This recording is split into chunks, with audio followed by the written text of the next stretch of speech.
Bà lấy vô một chắp cái đàn mà không bà. Ú được. Đàn mình pang. Sao cái đàn mà. Bà. Sao nó nhầm mà. Em mình tên mà tất cả một lòng pha. Đi sửa cái đàn ở đây vì nó trâu không nữa để dân chắp việc bà này. Chắc tới phải bị khám đi. Đi sửa cái đàn. Wow. Tới.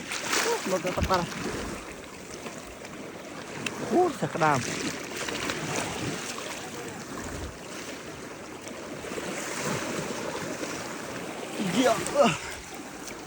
Bây giờ chập ra mẹ ban là thông tụi mình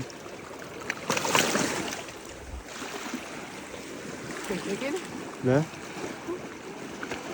mơ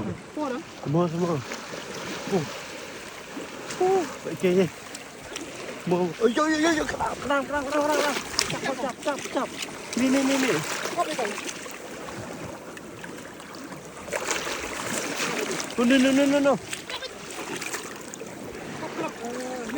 đi bộ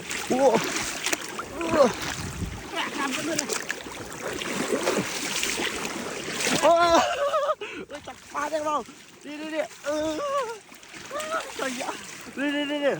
bông đi bông đi chặt về chạy vào em tên mà mình rõ hơn ủa này chọc cái đám ba nữa thế coi đi khai kia bỏ đi điện kia hết rồi anh ấy ca mà đi chà bớt ra mình kia mà cắt cho cái kiếp rồi thành lợi anh ấy ca cái đám mà ấy cũng cân nhá cái kiếp chọc ở thiên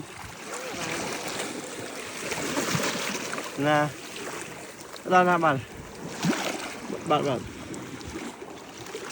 anh ấy không ca ra cái nào rồi ca đây nè chập lên